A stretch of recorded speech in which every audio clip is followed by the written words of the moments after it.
सूरदास जी। सूरदास जी के पास नेत्र नहीं थे, जन्म से ही नेत्र नहीं थे। कहीं कहीं कथा ऐसी आती कि वो जन्म के बाद नेत्र थे, पर उनको कुछ बीमारी हुई जिसके बाद उनके नेत्र चले गए। कहीं कहीं ऐसा लिखा है कि जन्म से अंधे थे। लेकिन सूरदास जी,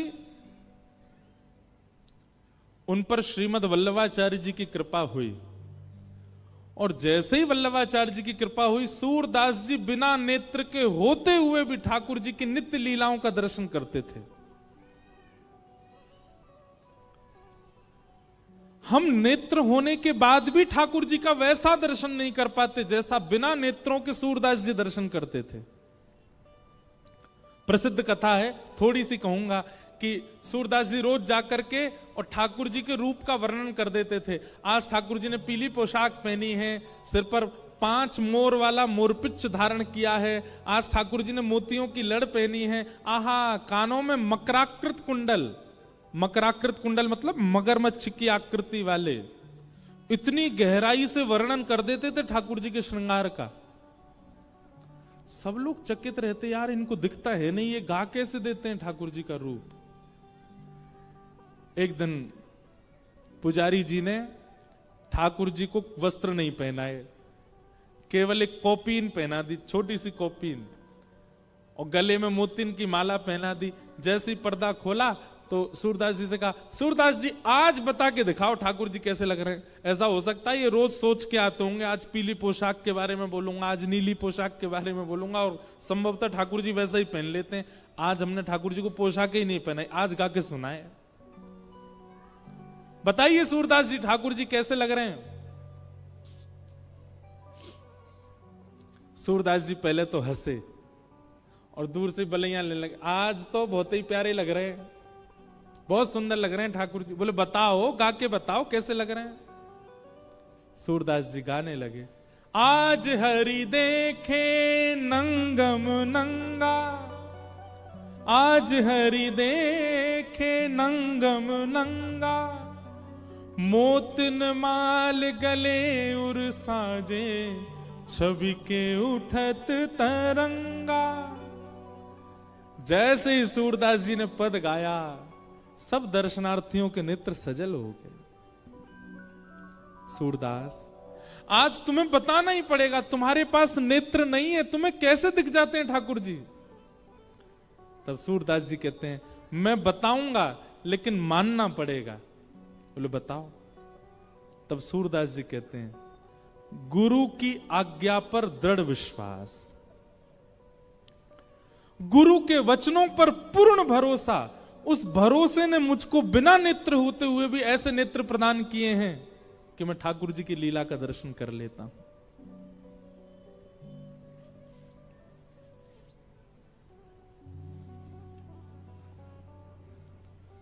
अब देखो, ये लीला ना तो भागवत जी में लिखी है, ना अन्य किसी ग्रंथ में लिखी है, पर सूरदास जी को दर्शन हो रही है। कौन सी लीला? बहुत सुंदर लीला है, सुनाऊं?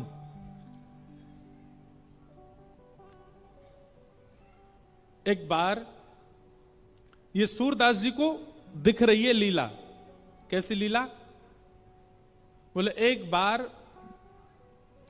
कीर्ति मैया, राधा रानी की माता जी का नाम क्या है? कीर्ति मैया। कीर्ति मैया श्री किशोरी जी तो बोली, लाली तू अब बड़ी है गई है, तू अब सुघड़ है गई है। ब्रज भाषा में बोले समझेंगे आप लोग। लाली अब तू सुघड़ है गई है, अब तू बड़ी है गई है, अब नेक नेक घर के काम करो कर। तो किशोरी जी बोली, आज्ञा करो मैया, कहा करूं? तो किशोरी जी बोली, कीर्ति मैया बोली, लाली गौशाला में जाके गैया को दूध काढ़ना सीख, दूध काढ़े कर गैया को। तो किशोरी जी बोली ठीक है। वैसे तो बड़ी सुकोमला हैं किशोरी जी, सब उनका बहुत सम्मान करते हैं, बहुत प्रेम करते हैं किशोरी जी से। पर आज आज आज पता नहीं क्यों कीर्ति मैया के मन में आ गई कि जाओ किशोरी जी, जाके गौशाला में गैया को दूध निकालो। अब महाराज सब सखियां तैयारी कर रही हैं, बंधन बार बांधे गए, सुंदर पुष्पों से सजाया गया गौशाला को, सोने की बाल्टी मंगाई गई, किशोरी जी दूध निकालेंगी।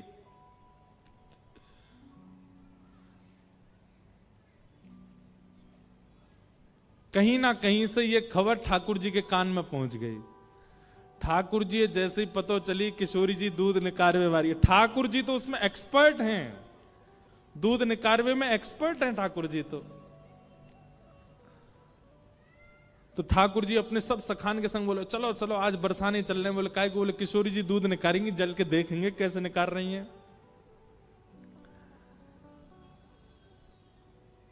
ठाकुर जी के काल में दूध निकालना, दही जमाना, मक्खन निकालना, ये बहुत बड़े बड़े काम होते थे।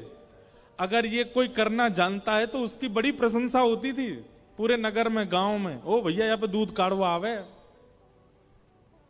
जैसे आजकल के बच्चों को विवाह होता है तो पूछते हैं ना, आपका बेटा क्या करता है? बोले इंजीनियर है, बेंगलोर में जॉब करता है। तो सब लोग ओ भाई बेटी ब्याहने लायक लड़का है। ऐसे ही ठाकुर जी के काल में पूछते थे आपका लड़का क्या करता? बोले गैया चराने जाता, भांडीर बन। बोलो ओहो वाह वाह वाह, फिर तो छोरी ब्यावे लायक है। कितनी गैया चरावे? तो कितनी गैया चरा लेता है अकेला लाला, उस पे बेटी ब्याहते थे। हमारे ठाकुर जी 9 लाख गैया चराते। कितने? 9 लाख। ठाकुर जी से बड़ा एक्सपर्ट नहीं दूध निकारवे में, दही जमावे में, गैया को दूध, गैया को हांकवे में। तो किशोरी जी वैसे ही घबरा रही हैं, पहली बार दूध निकाल रही हैं, और जैसे ही थन पकड़े किशोरी जी के कोमल कोमल हस्त कमलों का स्पर्श पाते ही गैया मचल गई। और गैया जैसी मचली सो किशोरी जी घबरा गई। सब सखीन ने गैया को संभालो, किशोरी जी आप दूध निकारो। अब ये सूरदास जी का दर्शन है, जिनके पास नेत्र नहीं है। गुरु कृपा से उनको कलयुग में बैठे बैठे द्वापर युग का दर्शन होता था। जैसे ही किशोरी जी ने नेक थन पकड़े और धीमे धीमे दूध निकारन लगी, इतने में ही श्याम सुंदर आ गया। अब श्याम सुंदर के आते ही तो किशोरी जी और घबरा गई, अब कैसे निकारूं? अब हाथ तो गैया के थनन को पकड़ रहे हैं, पर नेत्र श्याम सुंदर को देख रहे हैं। ठाकुर जी दूर खड़े खड़े अपने नैन मटका रहे हैं। किशोरी जी और घबरा गई।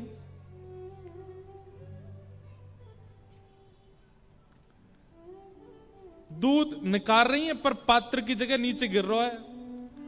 इतने में ही सब सखी बोली, अरे श्यामाजू आप ते ना है पाएगो, रहन दो, छोड़ दो। किशोरी जी बोली, ना है मुंह को बाल्टी भर के दूध ले जानो है, अगर नहीं लेके गई तो कीर्ति मैया बहुत डांटेंगी। तब ठाकुर जी बोले, देखो एक काम करो, आप पीछे खड़ी है जाओ, हम बैठ के दूध निकाल देंगे और दूध निकाल के तुम्हारी पूरी बाल्टी भर के दे देंगे, जाके कीर्ति मैया दे दियो। अब कीर्ति मैया कहा पता कौन ने निकालो, मैंने कि तुमने?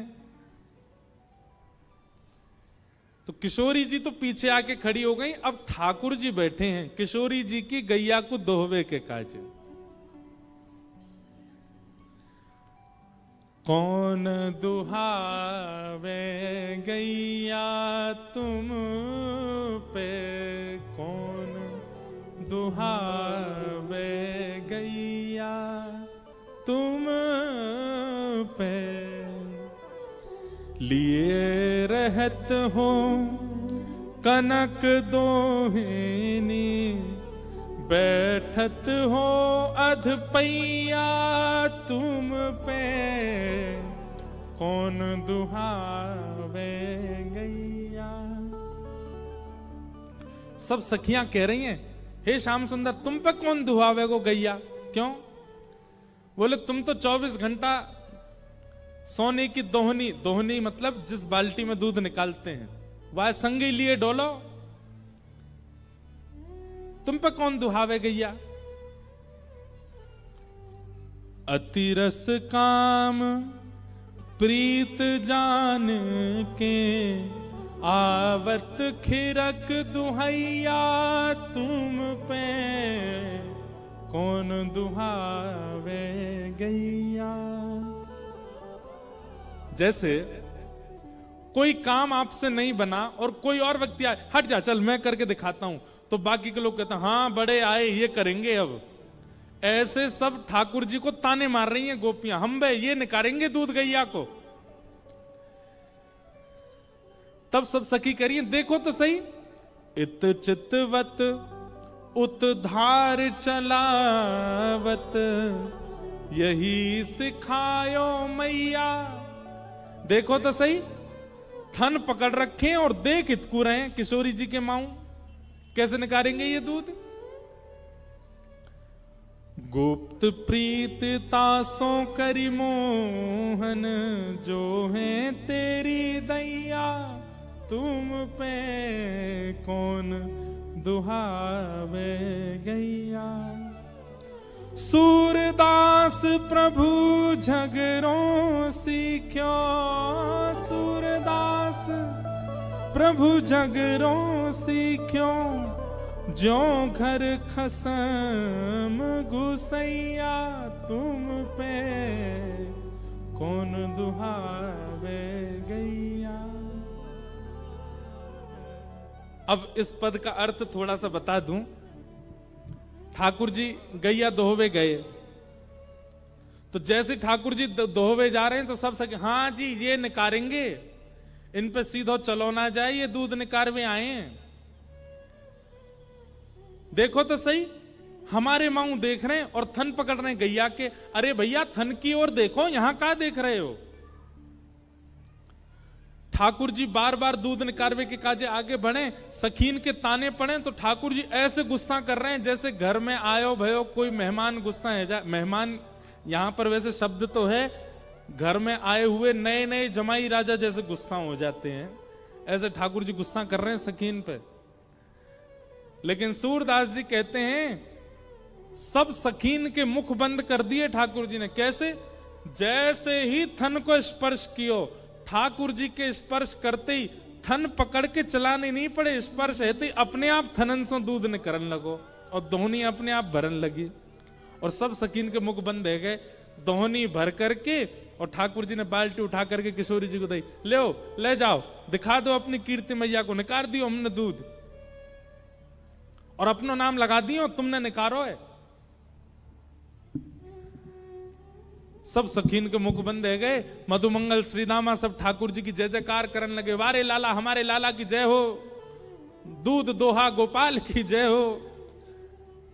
दूसरे ने तो हाथ लगाना पड़े, हमारो लाला तो गैया छी दे तो वाके थननते अपने आप दूध निकल जाए। ठाकुर जी की विजय हो गई। अब यह लीला कहीं लिखी नहीं है, सूरदास जी को दिखती है, सूरदास जी को अनुभव होती है। और कोई सूरदास जी से कहता कैसे दिख जाती है आपको ये लीला, तब सूरदास कहते हैं केवल एक उपाय, क्या? गुरु के वचन अटल कर मानो।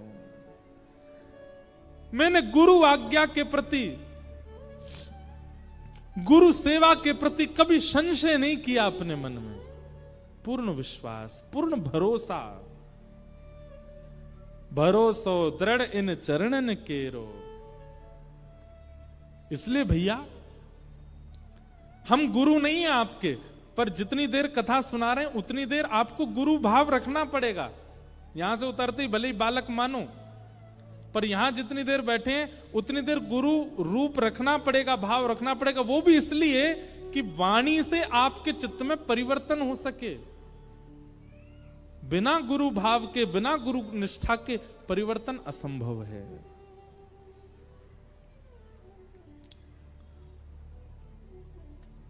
तो भागवत जी का विषय क्या है? धर्म नहीं, परम धर्म। और परम धर्म क्या है? तन नहीं, आत्मा का उद्धार, चित्त का उद्धार, वो परम धर्म है। तो ये भागवत जी का विषय है। यदि कथा सुनने के बाद भी आपको अपने आत्मा के कल्याण की चिंता नहीं हो रही है तो आपने कथा नहीं सुनी है। आपको चिंता होनी चाहिए,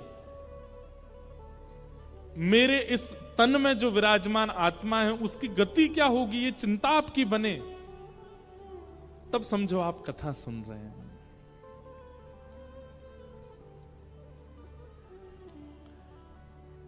दूसरी बात, भागवत जी का अधिकारी कौन है?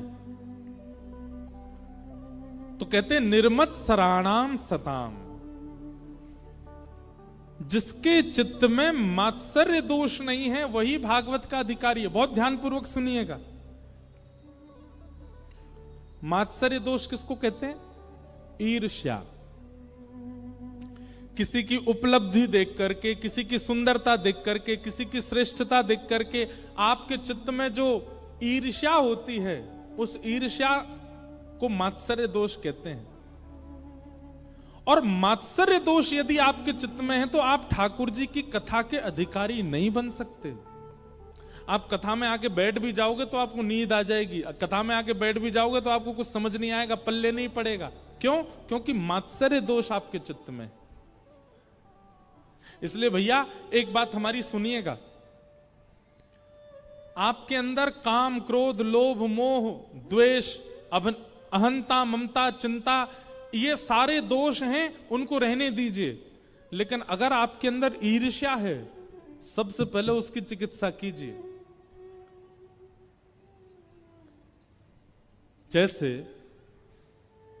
कई बार घर की नाली जाम हो जाती है। क्यों? क्योंकि कुछ बड़ा भारी आगे फंसा होता है। अगर जो भारी आगे फंसा उसको अगर निकाल दिया जाए तो सारी नाली अपने आप स्वच्छ हो जाती है। ऐसे हमारे तन की नाली में ये सारे दोष हैं, अहमता, ममता, द्वेष, अभिनिवेश, काम, क्रोध, लोभ, मोह। परंतु ये सब स्वच्छ कब होंगे? जब सबसे आगे जो विद्यमान ईर्ष्या निकलेगी। आपके चित्त से ईर्ष्या नहीं गई तो ना तो कभी काम घटेगा, ना क्रोध घटेगा, ना मोह घटेगा, ना अहमता घटेगी, ना ममता घटेगी। और ईर्ष्या जिस दिन घट गई उस दिन सब घटने लग जाएंगे। इसलिए ईर्ष्या की चिकित्सा सबसे पहले कीजिए। मात्सर्य दोष,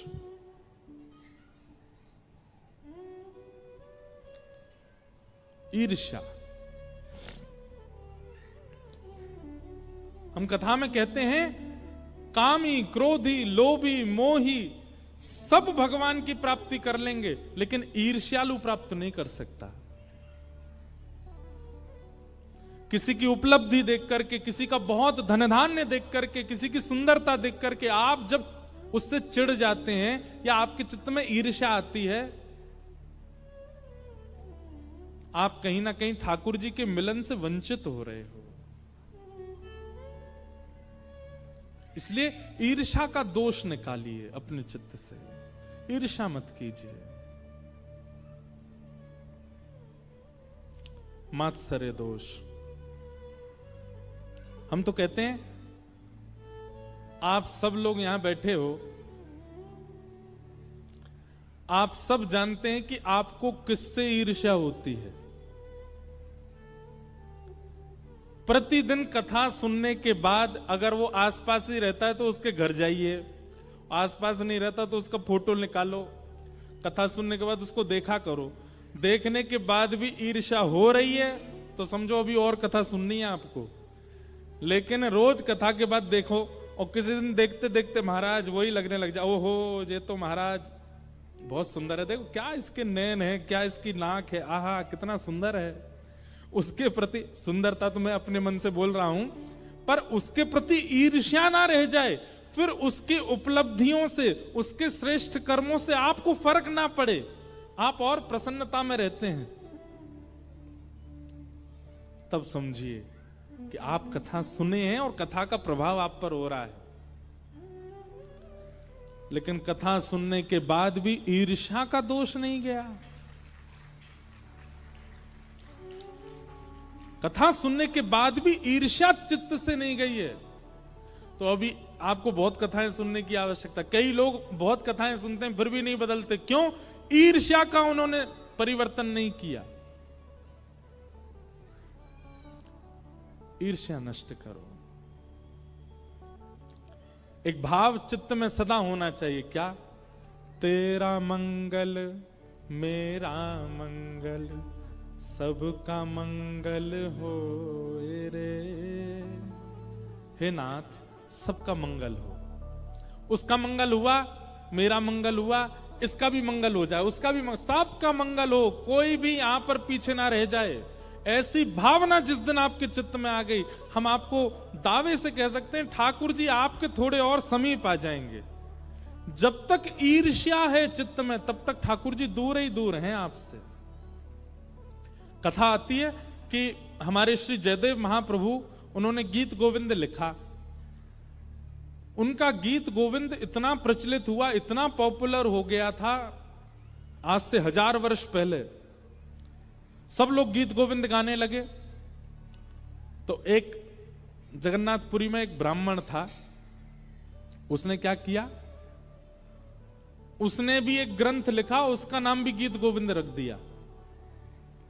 उसके मन में क्या भाव थी कि मैं भी गीत गोविंद प्रकाशित कर दूं, सब लोग इसको पढ़ने लग जाएंगे, तो जयदेव महाप्रभु की तरह मेरा भी प्रकाशित होगा, लोगों को प्रिय लगने लग जाएगा, और एक दिन ऐसा आएगा कि लोग हो सकता उनका गीत गोविंद भूल जाएं, फिर मेरा याद रहे।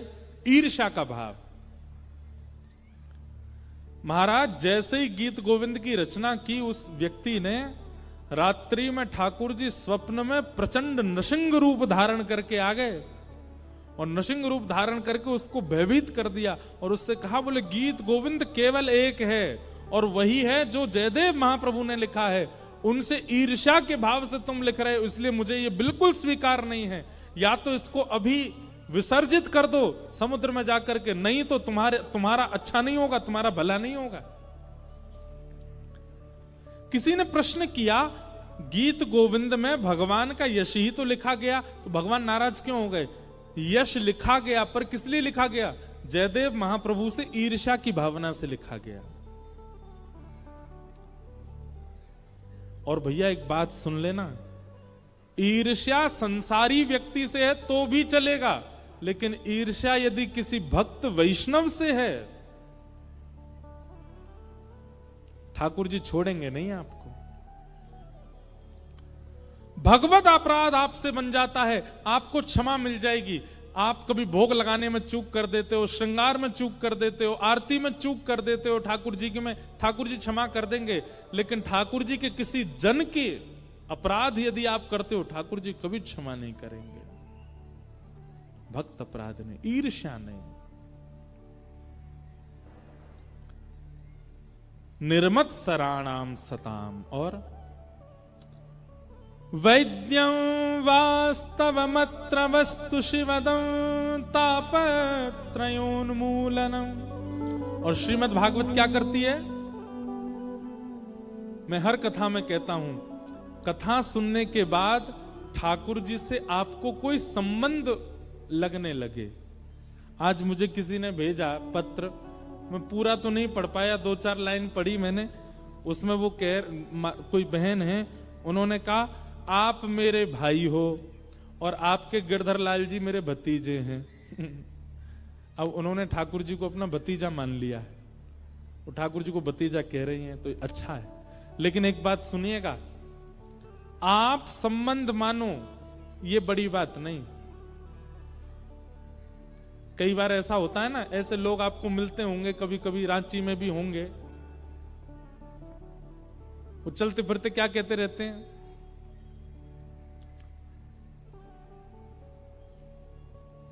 नरेंद्र मोदी और मैं साथ में ही सोते थे बचपन में, मैं पीछे बैठता था, वो साइकिल चलाता था। मेरे से ही पूछा था उसने, बताओ मैं प्रधानमंत्री बनूंगी? मैंने कहा हाँ चीज बन जाओ। कई लोग होते हैं ऐसी बड़ी बड़ी बातें करते हैं, बड़ी बड़ी फेंकते हैं, हमारे यहां इनको बोलते फेंकू। ऐसे कई लोग होते हैं। तो ऐसे ही आप यदि सबको बता रहे हैं, या आप सबसे कह रहे हैं ठाकुर जी तो मेरे बालक हैं, ठाकुर जी तो मेरे लाला हैं, तो ठाकुर जी भी कहते होंगे देख फेंकू, कितना फेंक रहा है, मुझको अपना लाला बता रहा है। संबंध तब मानो जब ठाकुर जी भी प्रस्तुत कर दें कि हां मैं इनका लाला हूं, तब मानो। हमारे प्रयागराज में एक सेठ जी थे, सत्य घटना है, पूज्य मलुक पीठ वाले महाराज जी सुनाते। उनके कोई संतान नहीं थी, तो उन्होंने एक मंदिर बनवाया कुंज बिहारी लाल जी का। तो कुंज बिहारी जी को ही अपना बेटा मानते थे, कुंजो बेटा कहते थे। एक दिन गांव के सब लोगों ने कहा, बोले सेठ जी आपकी इतनी बड़ी संपत्ति है, पधार जाओगे तो इस संपत्ति को कौन संभालेगा, एक बालक गोद ले लीजिए। तो सेठ जी कहते क्यों, तुम्हारी संपत्ति कौन संभालेगा? बोले हमारे तो बालक हैं। बोले मेरा भी बेटा है कुंज बिहारी, ये संभालेगा सब। गांव के लोग सब हंसने लग गए, बोले ये कुंज बिहारी क्या संभालेंगे। एक वृद्ध बोला, अच्छा ठीक है, मान लिया कि पूरी संपत्ति कुंज बिहारी संभालेंगे, लेकिन आपकी मृत्यु हो जाएगी तो आपका अंतिम संस्कार कौन करेगा? तो सेठ जी बोले तुम्हारा कौन करेगा? बोले हमारा तो बेटा है। बोले मेरा संस्कार भी कुंज बिहारी करेंगे। गांव के लोग बोले इन सब बातों में कोई तत्व नहीं है, आप तो केवल बोल दो। बोले नहीं, बोल नहीं रहा हूं, मेरे मन में विश्वास है वो करेगा, मेरा बालक है कुंज बिहारी। अब ये तो मानते थे ठाकुर जी को बेटा, पर ठाकुर जी इनको पिता मानते हैं कि नहीं, इस बात का प्रमाण हुआ जब उनकी मृत्यु हुई। उनकी मृत्यु हुई, गांव के सब लोग उनको ले जा रहे थे शमशान। छोटे छोटे बालक, असंख्य बालक आकर के रोने लगे। सेठ जी चले गए, हमको दूध पिलाते थे, चांदी के गिलास में हमको दूध पिलाते थे, हमको टॉफी खिलाते थे, हमको इमली खिलाते थे। सब बालक रो रहे थे। गांव के लोग बोले अरे देखो सेठ जी के बालक नहीं थे ना, गांव के सब बालक, दूर दूर के गांव के बालकों से प्रेम कर, देखो कितने सारे बालक आ गए। अब सब में चर्चा हुई, बोले इनका संस्कार कौन करेगा? तभी एक बालक बहुत जोर जोर से रो रहा था, तो गांव के लोग बोले ये बहुत रो रहा है, ये बार बार सेठ जी का अंगूठा पकड़ करके कह रहा है अब मुझे भोजन कौन कराएगा, मुझे कौन सुलाएगा, इसी से करवा दो। उस बालक को अग्नि दी और परिक्रमा करवा के अग्नि करवा दी। और अग्नि के बाद में नियम है, स्नान करना पड़ता है नदी में। सब लोग उस बालक को लेके गए, चलो बालक स्नान कर लो, सब लोग नहा लो। संस्कार हो गया अंतिम। जैसे ही सबने डुबकी लगाई, डुबकी लगा के सब बाहर आ गए, वो बालक नहीं आया। गोताखोरों ने खूब ढूंढा, सबने ढूंढा, नहीं मिला। तभी किसी के मन में आया, बोले वो कहते थे कुंज बिहारी संस्कार करेगा, दौड़ के चलो कुंज बिहारी के मंदिर में। दौड़ करके सब लोग गए तो क्या देखा, श्री कुंज बिहारी लाल खड़े हैं और उनके सर्वांगीण वस्त्र जो हैं उनसे यमुना जी का जल चुचा रहा है, मानो गोता लगा करके आए। सत्य घटना ठाकुर जी ने प्रस्तुत कर दिया कि वो उनको अपना पिता मानते हैं। आप यदि ठाकुर जी से संबंध मानते हो, सबको बताइए मत, मनी मन ठाकुर जी से कहो, ठाकुर जी कुछ ऐसा कीजिए कि मुझे ये पता चले कि आप भी मुझे इस रूप में मान चुके हो। और फिर ठाकुर जी कुछ करेंगे, उससे आपको अनुभव हो जाएगा कि ठाकुर जी मानते हैं कि नहीं। ताली एक हाथ से नहीं बजती है, दोनों हाथ से। संबंध एक तरफा नहीं होना चाहिए। वो बात अलग है, फिल्मी डायलॉग होते हैं, एक तरफा प्यार की कीमत आधी आधी जो भी है, पर नहीं, प्रेम तो दोनों तरफ से होना चाहिए।